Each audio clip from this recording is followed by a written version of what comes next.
I got this, and it was like the most painful. I like got numb, and I was just like, my body was like in shock. I just like, whatever, just finish it. I wouldn't do it again. Some people like the pain, but I don't see how.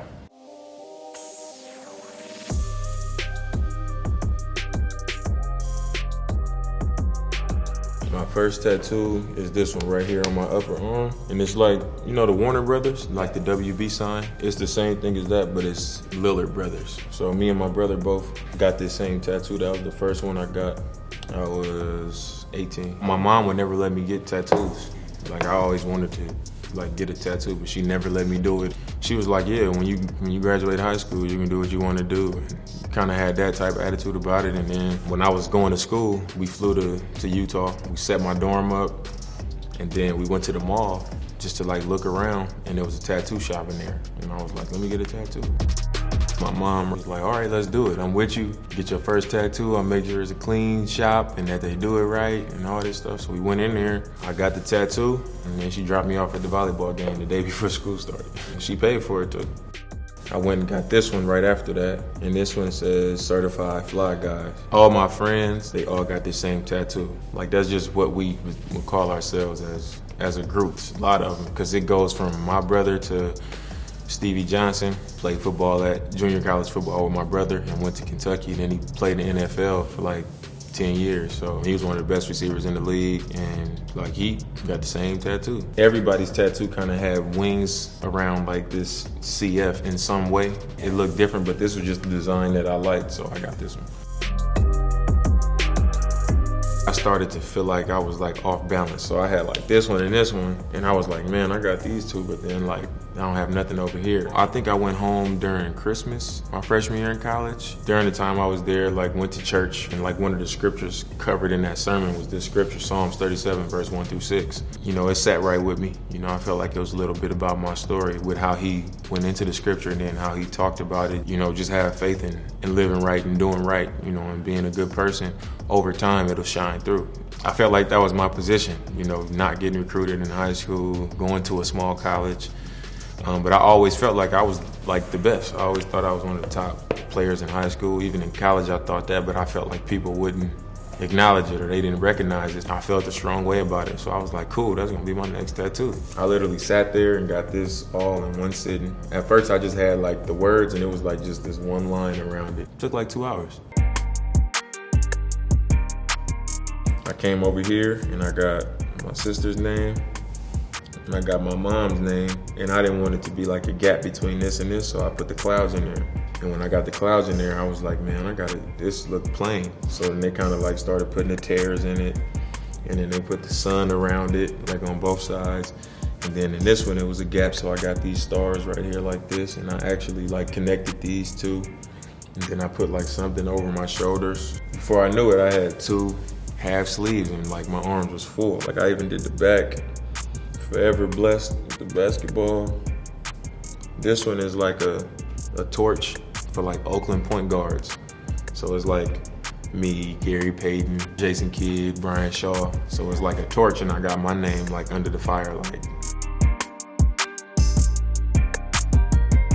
I was real hesitant to go on my forearms, so like that's when I got this chest piece. The pattern right here is like the Oakland tree. Like if you see like all the city limit signs, you'll see this tree all over the city. The root of the tree is a heart of the city, you know, Oakland, just across the chest.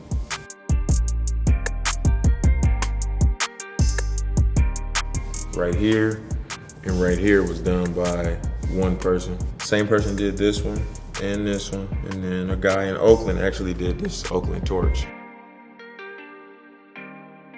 It's like an old watch, because in our games, I always point to my wrist at the end of the game. If I hit like a game winner or a big shot, I do like this, like for Dame time, like I'm taking over. It's a map behind it, basically saying like all the places I've covered with these type of moments. So it's like Ogden, where I went to college. Right here is Oregon, where I play now. Oakland, so like I wear the number 0 for Ogden, Oakland, and Oregon, like all the places that I've lived. So this is like, it's the O. I wear the number 0, but when they introduce me at the game, they say wearing the letter O, Damian Lillard, because they know my number represents Oakland, Ogden and Oregon, so it represents the letter in all those cities. That's why it's like that. That's why I got it with the quotation around it. I'm from Brookfield, East Oakland, so in Brookfield, if you from Brookfield and you a boy, or you a dude, you a jungle boy, Brookfield Jungle Boys, and Brookfield Jungle Girls. And that was something that started like my parents, you know, like my mom was a Brookfield Jungle Girl. She used to say it when I was a kid. Oakland Raiders, like I'm a Raiders fan, but I grew up like right around the corner from the stadium, so I'll always be a Raiders fan. This is the street sign of the street that I grew up on, Clara Street. That's how you throw up my neighborhood, like this. I got a breast cancer ribbon with my grandmother's initials on it. She's still living, but she went through like the whole breast cancer process. She survived. And then April Murphy is my brother's high school sweetheart, and they dated in college. She actually passed away from breast cancer. So me and her was real tight. She passed away, so I got this ribbon with both of their initials on it. Really significant, you know, something that means a lot to me, especially these two people. So, you know, it was definitely worthy.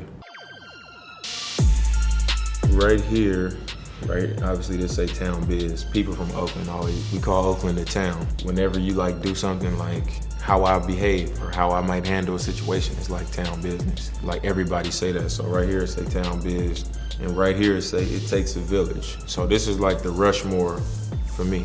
That's my grandmother, my mom's mom. It's my grandfather, my mom's dad. That's my mom's brother, my Uncle Richard. Like, that's me and him super tight. That's my dad. You can probably tell that's my dad too. This is my mom right here. I did all this in one day. I look at them all the time because they look exactly like this.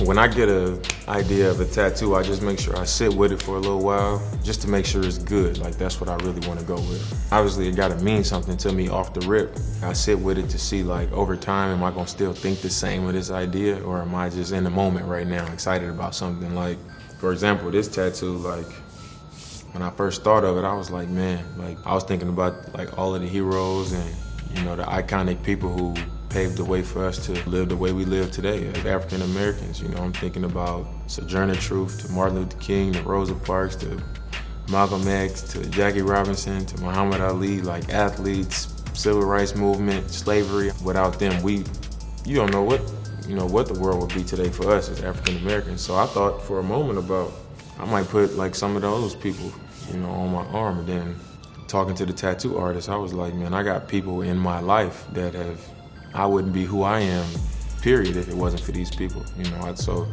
that's why I sit with it to make sure, like, all right, this makes more sense.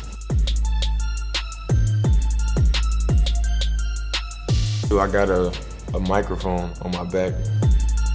I got a star on my back. It's like a broken up star where you can like see inside of the star, and it's just different words you can see. And it's just words that I think make up what a true star is, like character and family and loyalty. I think people view me as a star, like in my professional career as an athlete and like doing music and just being known, like just having a lot of fans around the world. And you know, everybody view, you know, this guy different from that guy and this guy different from that guy. But I think the true definition of what a star is, or what they embody, these words represent it, or what it should be, what it should represent.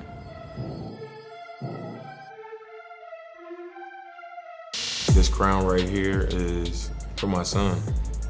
Say Dame Jr. and his birthday, March 29, 2018, and it's a crown because, you know, that's my first one. That's my junior, so, you know, that's everything to me now, so very valuable. So it got like the crown, like the Rolex design, because it's like that valuable. This is my rap logo. My boy Muyagi designed it, came up with it, me and him both. It's just like a $, but it's just a D, like for Dame Dollar, for 2 Ds. And check him out on Instagram, Muyagi, at Muyagi, Mooyagi. I'm gonna probably like fill in the rest of this space. Like just like, I know it looked like I don't have no space, but just like, it can be more full. Like I think this arm looks more full than this arm, like more put together. So like, that's what I want to do next. I don't have an idea yet. I don't regret any of my tattoos. I wish I would have used this space better with these clouds. I could have used that space a little bit better, but other than that, I'm good.